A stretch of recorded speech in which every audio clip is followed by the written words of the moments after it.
It's been about 6 months now since I've been rambling on the internet, and it's time to peel back those layers and give you a better insight into me, the Liberty Pirate.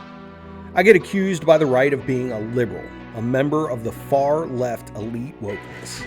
And from the left's perspective, I'm a gun-toting nationalist who's frugal and selfish. It's a tough life when you don't assimilate completely to one side of the aisle or the other.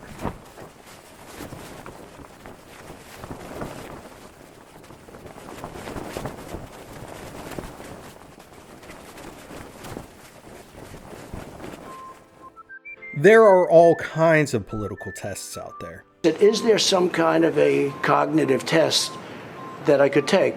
Like you'll go person, woman, man, camera, TV. But I took the 9 axis test, and I'm going to share the results with you. So you're lucky. Even though it sounds more like a badass Viking quiz, it dives deeper than more well-known political compass identifiers.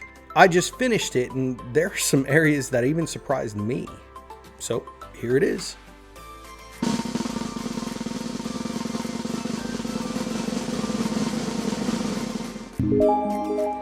Alright, there are some things that are pretty centered, but a lot of extremes.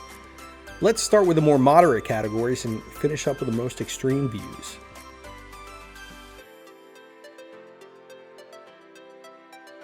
This was actually the biggest surprise for me. But when I self-assess why, it makes sense. A federal government is a cooperative power between states and a central government, whereas a unitary government gives no authority to states and consolidates all power in one central government. So, why would I even consider a big brother unitarian government? Well, many of the questions where I supported big government trumping states was in protection of individual liberties. Like our Bill of Rights, those protections guaranteed us by the federal Constitution should not be limited by states. So, in those instances, I favor a central government to override any restrictions on liberty by the states, despite my support for state sovereignty. For instance, same-sex marriage is a guaranteed right protected by the federal government and should take precedence over any states trying to restrict that right. But in all, I think a good balance should be maintained.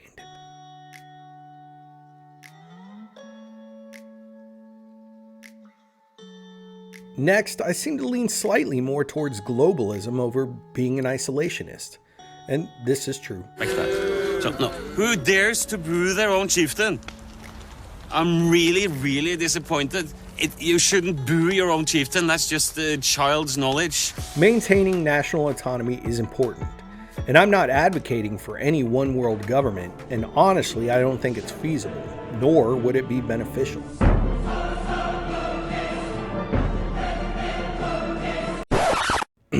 But it is extremely important for nations to cooperate on trade, alliances, and any other topic that could benefit all nations involved. Anytime we do get involved in foreign affairs, the protection and well-being of the United States should always be the prerogatives. But as a nation, we should be sympathetic to the needs of other countries, and when feasible, support them.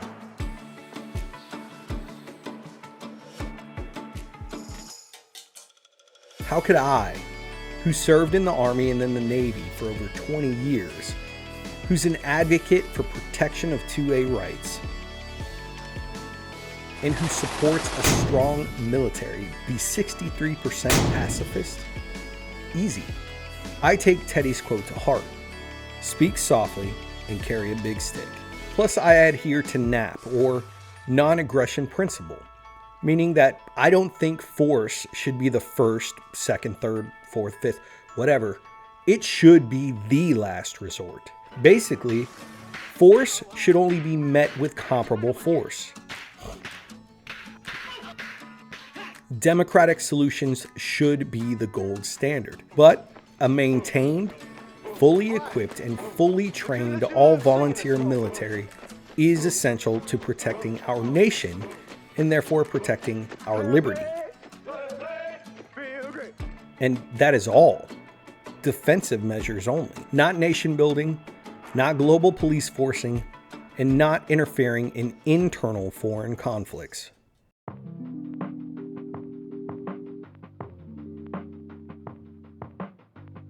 Free market capitalism is essential to a strong economy.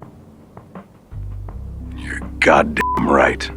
And this shows that I do favor that. So where does that 32% of business equality come from? Well, for one, I don't support corporate welfare, loosely known as trickle-down economics.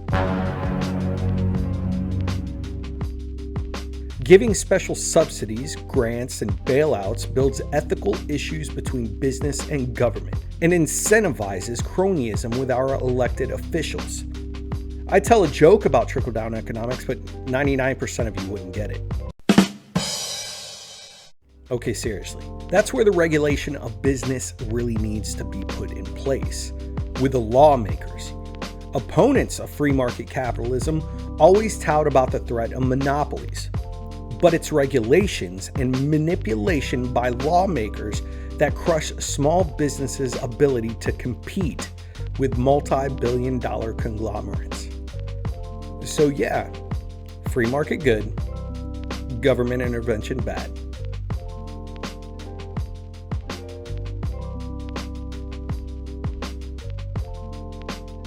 This is one that I thought would be a lot higher for democracy.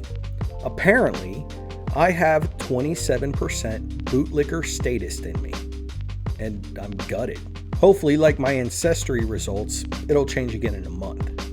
But seriously, what the fuck?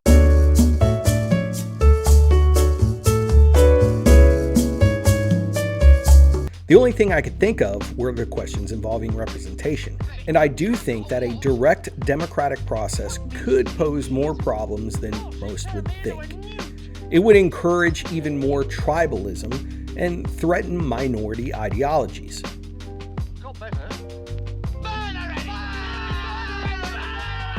Also, there are times where majority opinion, slavery, hasn't been correct, and marginal voices need to be represented. And though I do think the Electoral College is outdated, I don't think direct democracy fully represents the interests of all Americans. What you talking about, Mr. D? Islands of population hubs shouldn't dictate the totality of governance across the nation. I happen to favor a ranked choice voting over both direct and electoral college.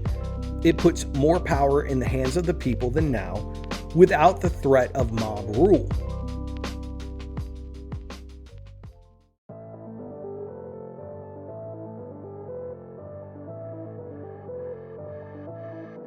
I think this is a direct result of my time in the Navy. I was able to visit dozens of different countries across the globe, with numerous distinct cultures, from Italy to Singapore, Gibraltar to Dubai, Oman to Australia, and many more. Culture is important. It shapes who we are. But we should not assume that one culture is better than any other. And the culture that defines us, or what we embrace, should not be forced on others. And we are lucky to have such a diverse and colorful quilt of culture in this nation. When I spent 3 years living in Japan, it has a deep and unique culture, but there isn't much outside diversity. In America, we can go to New Orleans and experience old world voodoo, or get a true Cubano on Miami Beach, witness green rivers in Chicago during St. Patrick's Day, or have authentic Mexican food watching a Dia de los Muertos parade in San Antonio, Texas. And though Japanese culture is very identifiable, it is somewhat homogenic. In the US, we don't need an identifiable culture because, as a land of immigrants, we have the cultures of the world within our borders. And that is unique in itself.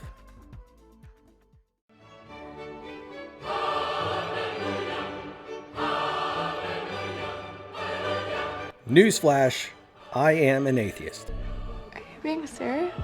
I used to be Christian, but this is another result of my world travels and meeting people from all different types of religion and learning about epistemology. Long story short, I turned the same scrutiny and skepticism I had for other religions on my own, and I came to my conclusion. We break your power, you get off this nation, I demand judgment on you. That does not mean that I think religion should be outlawed or deterred in any way. That's why there's 19% support for religion in this quiz. Though no religion should ever be used to influence laws, nor any religion be favored over another within government, the protection of our religious freedoms are essential to individual liberties, and separation of church and state guarantees the protection of all religions.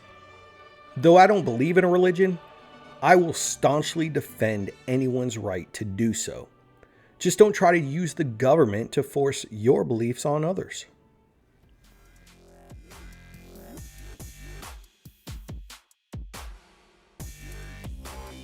It seems the last two categories have led to this result.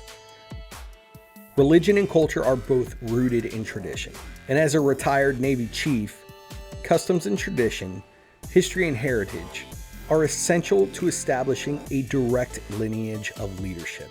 So I'm sure to the dismay of many of my brothers and sisters of the mess out there, tradition should not dictate current affairs. Sorry. Traditions are peer pressure from the dead. And how Thomas Jefferson viewed the Constitution, future generations should not be shackled by the desires of the past. Tradition does have a place. It keeps us rooted to our history. It provides a foundation moving forward and reminds us of forgotten struggles. But when it comes to enforcing laws or shaping procedure, we must embrace change. As science and technology advances, so should we. As our enlightenment evolves, new truths are discovered and opinions change, so should our principles in protection of liberties.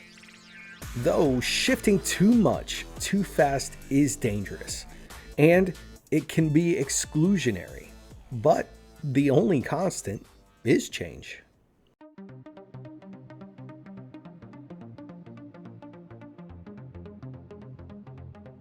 This is one I knew would be high. Okay, I hoped it would be high.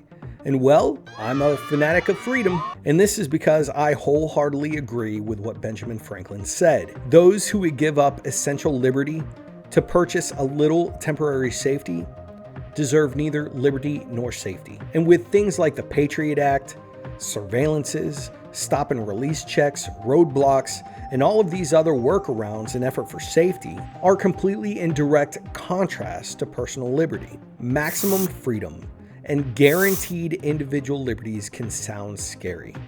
Most people want them for themselves. It's those who have contrasting beliefs who threaten them. And that's where laws are put in place to restrict one's freedom in favor to enhance a more personally accepted form of freedom. The truly scary thing about a libertarian mindset is you have to be willing to take total control of your actions, and you must be willing to relinquish total control of others. That would be fanatical freedom. So with that breakdown, it all adds up to classic liberalism. I can already see the conservatives told you so mantra. But before you venture into that left slander, classic liberalism is another name for libertarianism. And almost every historian will tell you our founding fathers were classic liberals. And like them, I fully embrace it, because individual liberty is paramount to the foundation of this nation. Aggressive protections of equality, expanding freedoms, embracing enlightenment, and protecting personal rights are progressive notions. Small government, free market capitalism, balance of power between states and central authority, and a government elected by the people and for the people embrace conservative notions, all in protecting this nation. So, there you go. The Liberty Pirate has been exposed.